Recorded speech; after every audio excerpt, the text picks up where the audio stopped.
예, 인생은 개같이 살아야 제맛인가라는 제목으로 하나님 말씀 증거하도록 하겠습니다. 음녀의 길로 치우치지 말라. 이거 네 번째 나옵니다. 첫 번째 뭉치가 1장부터 9장까지라 그랬죠. 그런데 네 번이나 나옵니다. 반복이 중요하다는 거죠. 반복은 중요하다. 또 강조하고 있다라는 것입니다. 마음에 두라라는 거죠. 2절에서 2장에서 나올 때는 음녀는 죽음의 길이다. 이게 선언적인 의미가 있고 5장에서는 트랩이다. 이렇게 걸리고 넘어지는 함정이다. 그런 뜻이 있고 어제 살폈죠. 6장에서는 경제적인 손실 보고 사회적으로 매장당한다. 뭐 그런 뜻이 있고요. 오늘 7장에서 강조하는 건 뭐냐면 뿌리치기 어려운 유혹이다. 유혹의 강력함. 유혹이 강력하다. 만만치 않은 거다. 그래서 유혹이라는 말과 동의어가 매력인데 매력은 그 뜻을 보니까요. 중력하고 어원이 똑같습니다. 우리가 이 땅을 살면서 중력에 영향을 안 받을 수도 없잖아요. 그러니까 중력, 가만히 있으면 그냥 중력에 영향 받듯이 이게 이 매력이라는 거, 이 유혹이라는 것이 엄청난 것이다. 이렇게 말하고 있습니다. 그 음녀가 누구냐라고 말하는데 뭐 그냥 말 그대로죠. 타락을 유혹하는 그런 사람, 뭐 이렇게 나쁜 여자 뭐 이렇게 얘기할 수도 있겠고 2차적인 의미는 하나님의 섬김, 하나님 섬김과 반대 개념이에요. 그러니까 세상 또는 마귀 이렇게 말할 수 있습니다. 특별히 음녀란 말이 제일 많이 나오는 데가 잠언하고 요한계시록인데 요한계시록에서 음녀는 마귀를 뜻합니다. 그러니까 마귀는 세상의 가치를 따르라고 외치는 마귀다. 이게 음녀다. 이렇게 정의를 내릴 수 있다라는 것입니다. 그래서 의인화된 음녀 그것은 반역으로 이끄는 거다. 죄를 정의를 이렇게 내릴 수 있습니다. 비본질로 이끄는 힘, 다시 말해서 하나님을 등지게 만드는 힘, 그 배경에 음녀가 있고 마귀가 있고 보통 세상이라고 말하는 것이 있다라는 것입니다. 1절부터 5절까지는 뭐 또 나오는 서론인데 이거는 뭐 많이 읽었기 때문에 스킵하고 넘어가겠습니다. 4절 5절만 보겠습니다. 음녀의 유혹에 빠지지 말라 그런 뜻이에요. 4절 5절만 읽겠습니다. 시작. 지혜에게 너는 내 누이라 하며 명철에게 너는 내 친족이라 하라. 그리하면 이것이 너를 지켜서 음녀에게 말로 호리는 이방 여인에게 빠지지 않게 하리라. 이제 본론적인 내용인데 6절부터 23절까지가 아버지일 수도 있고 내 아들아 그러니까 아버지일 수도 있고 또 영적 스승일 수도 있습니다. 이제 관찰자의 시선에서 얘기를 하는 거예요. 내가 어떤 청년을 봤다, 어떤 어리석은 자를 봤다, 어떤 지혜 없는 자를 봤다. 다 동의어예요. 그러니까 어리석다라는 말이 뭐라 그랬어요? 한국말로 석다라는 게 눈 밑에가 녹는 거, 눈 밑에 녹아버리는 거, 그걸 석다라 그러잖아요.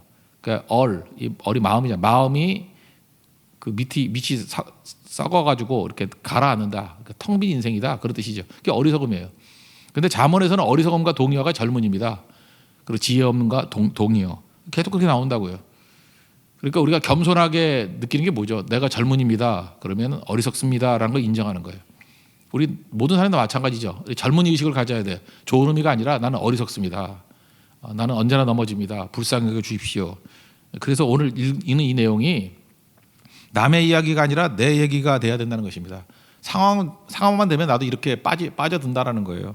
그래서 이 내용들을 계속 시뮬레이션 하면서 이게 내 모습이구나. 절대로 함정에 빠지면 안 되겠구나라고 하는 마음을 가져야 된다라는 것입니다. 먼저 관찰자 시선에서 이제 바라보고 있습니다. 나는 보았다. 원문을 보면은 6절이 그렇게 나와요. 나는 보았다. 이게 히브리에 먼저 나와요. 나는 보았다. 그러니까 뭐예요? 강조하는 거죠. 나는 보았다. 창을 통해서 들창과 또 살창을 통해서 나는 봤다. 뭘 봤느냐? 이러한 걸 봤다. 그래서 삼중적인 의미예요. 어리석은 자, 젊은 자, 지혜 없는 자 다 동의어라고요. 6절 7절 읽겠습니다. 시작. 내가 내 집 들창으로 살창으로 내다보다가 어리석은 자 중에 젊은이 가운데 한 지혜 없는 자를 보았노라. 삼중으로 얘기하죠. 어리석은 자, 그 다음에 젊은이, 그 다음에 지혜 없는 자 다 동의어라는 것입니다. 이 유혹에 넘어가는 수순 이걸 쭉 보여주고 있습니다. 제일 중요한 것은 이 어리석은 자의 모습이 뭐냐면 스스로 간다는 거예요. 왜? 욕심 때문에. 자기 걸음으로 스스로 유혹을 향해 나아가게 된다는 것입니다. 욕심이 있으니까. 우리 야고보서에 보면은 욕심이 잉태하여 죄를 낳고 죄가 장성해서 사망을 낳는다. 그러니까 욕심, 죄, 사망 이게 수순입니다. 그러니까 욕심이 뭐예요? 내 거 채우려고 하는 거죠. 그 욕심 중에 뭐 호기심일 수도 있고요. 이게 공허함일 수도 있고 제일 큰 건 교만이겠죠. 교만. 그래서 나는 중심을 지키고 한 발만 내딛는 거야. 절대 빠지지 않아. 난 중심이 흐트러지지 않아. 이렇게 생각하는 거죠. 그게 욕심이라는 거예요. 여기 본문을 보니까 골목 모퉁이 길로 갔다라고 하는 것은 그 주석을 보니까 익숙한 길이에요. 그러니까 어쩌다가 간 길이 아니라는 거죠. 알고 있는 길, 의도적으로 저희 가면 유혹이 있어라고 의도적으로 알고 갔다라는 것입니다. 그리고 정서적으로는 여러분 그 타이밍도 되게 중요한 것 같아요. 쓸쓸하고 마음 상태가 애매하고 좀 멜랑콜리하고 뭐 이럴 때가 있잖아요. 그게 언제예요? 저물 때, 황혼 때, 깊은 밤.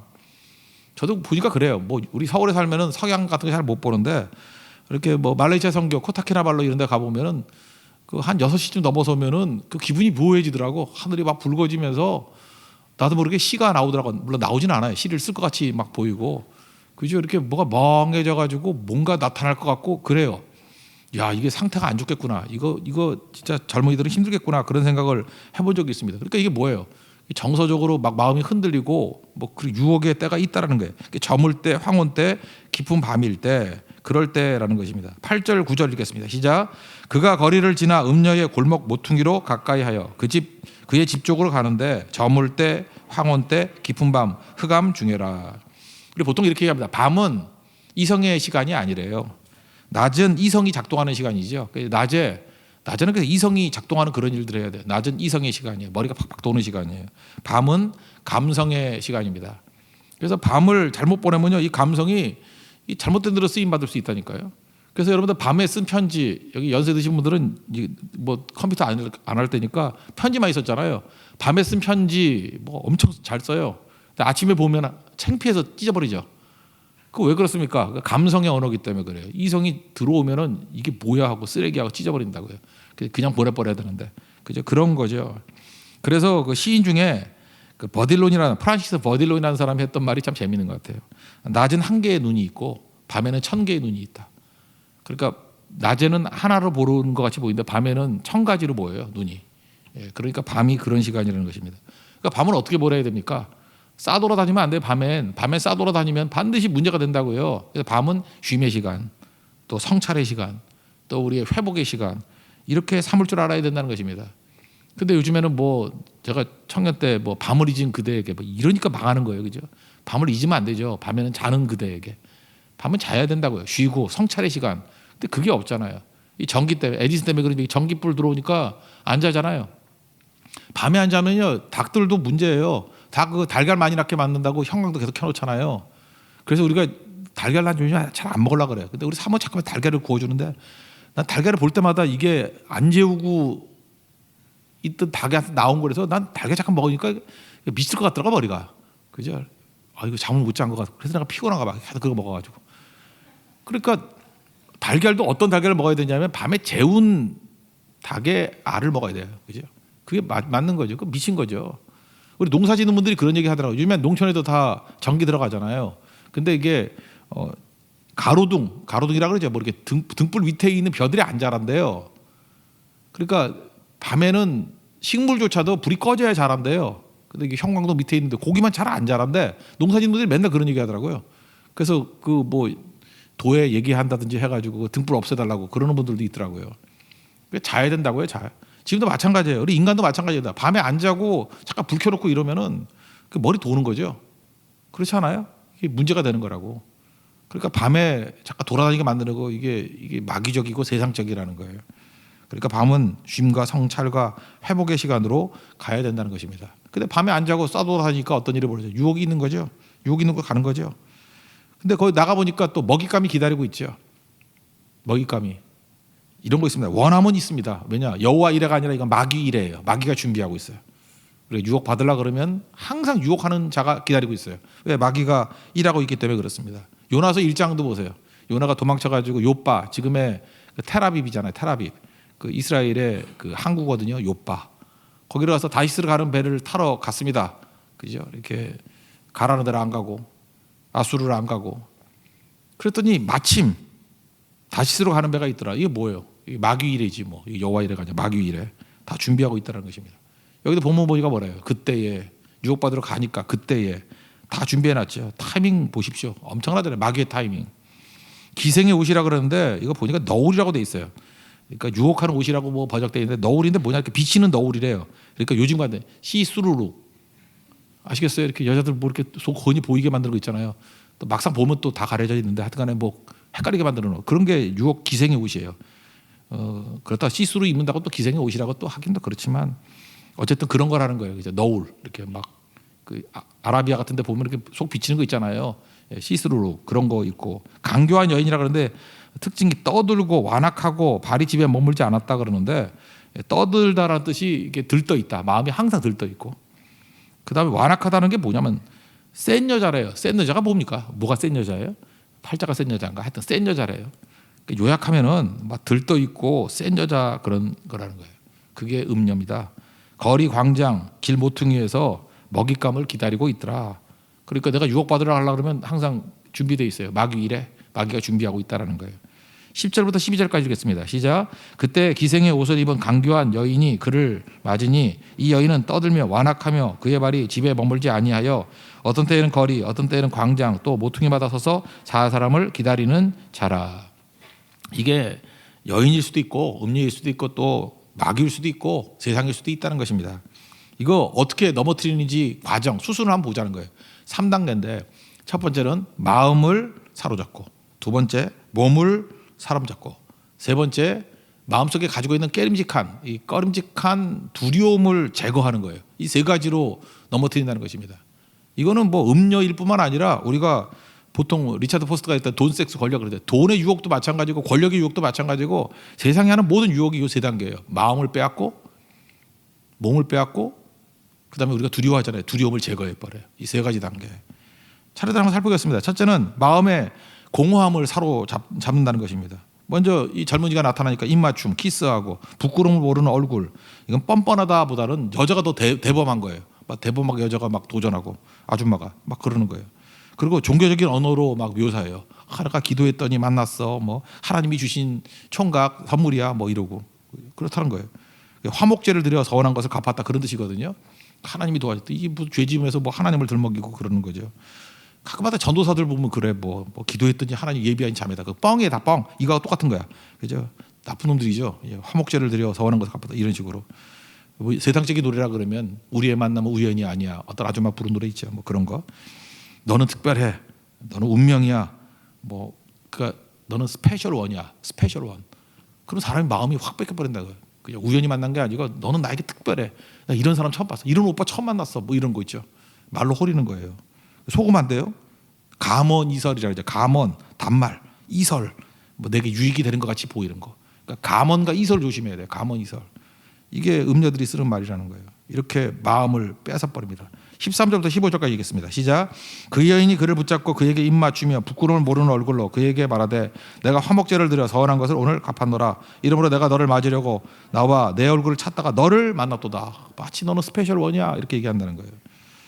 4장 23절 보니까 모든 지킬 만한 것 중에 내 마음을 지키라. 생명의 근원이 이에서 남이라. 마음 지키는 방법이 뭐라 그랬어요? 비행기가 있는데 조종석에 예수님을 모시는 것. 예수님 모신다 그러면 내 몸의 조종석에 예수님 모셨는데 일로 가겠어요? 안 가는 거죠. 그러니까 마음에 예수님 안 계시니까 엉뚱한 비행하는 거죠. 테러리스트가 조종하는 거예요. 그러니까 911 같이 빌딩에 빡치게 해서 죽는 거죠. 그러니까 마음 빼앗기면 안 돼. 마음 빼앗기면. 마음에 예수님이 주인이 되시는 것들이 꼭 중요한 거죠. 근데 마귀는 마음부터 뺏는 거죠. 두 번째 단계 몸을 사로잡는다는 것입니다.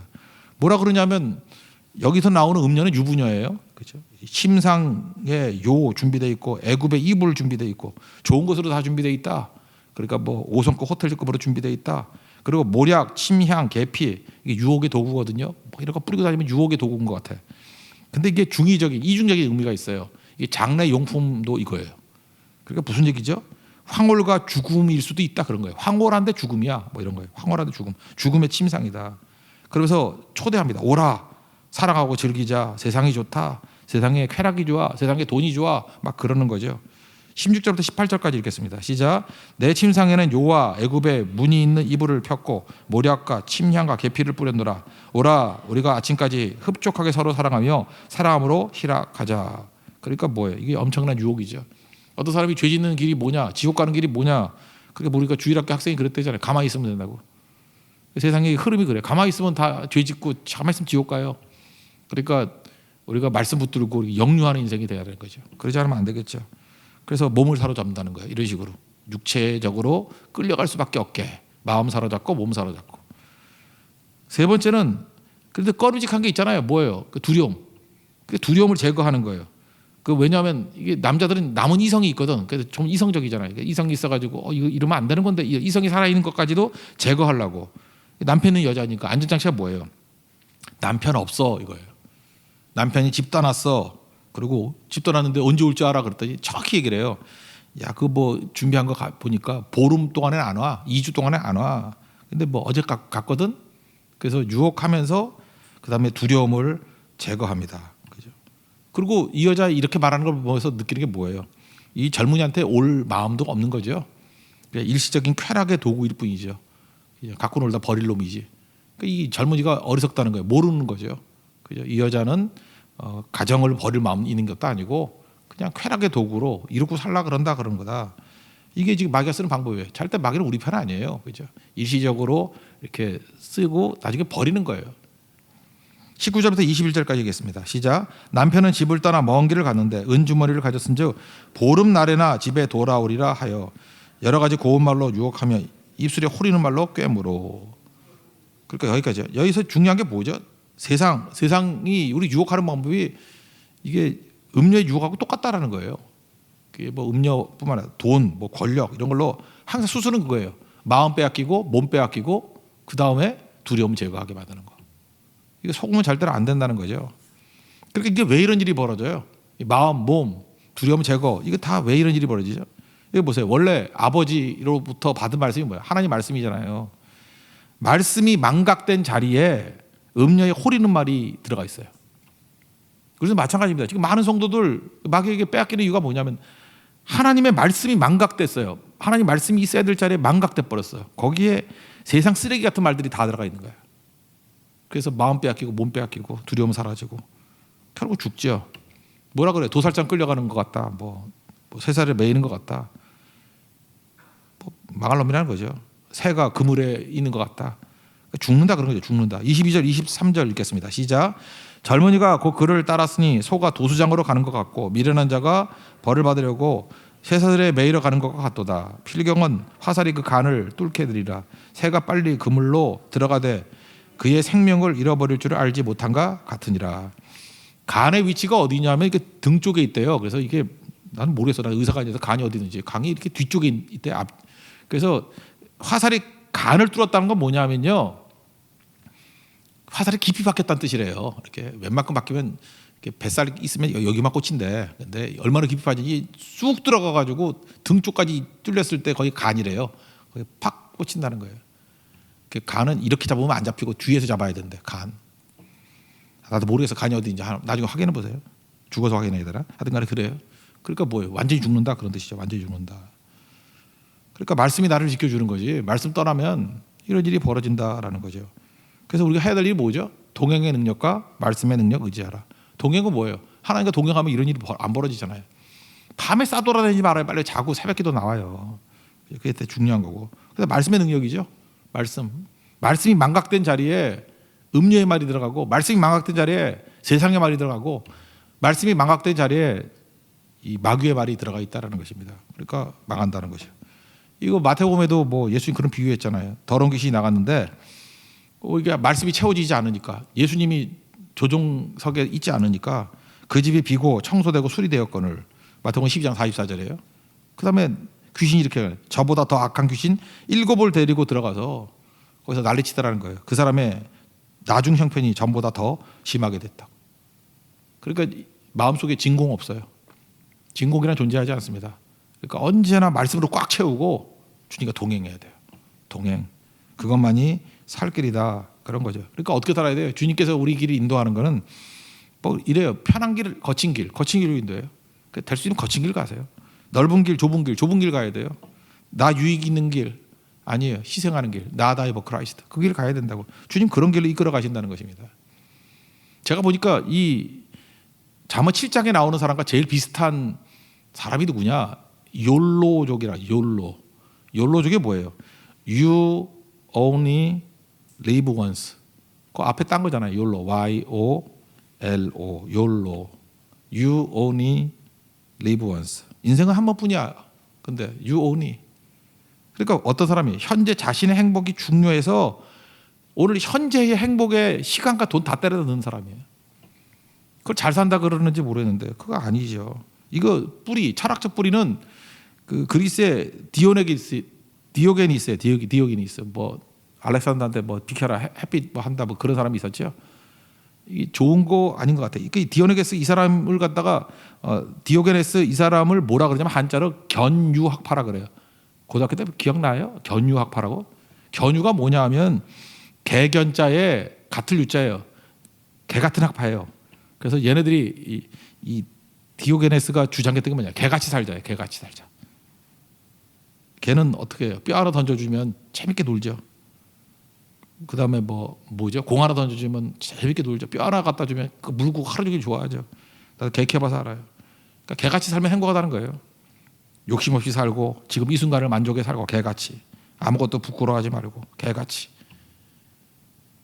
지금 보면 다 개같이 사는 거예요. 죽고 난 다음에 뭐 미래가 있는 것도 아니고. 그러니까 유온이죠. 유온이. 네가 너밖에 없어야죠. 너밖에. 우리 기독교는 뭐예요?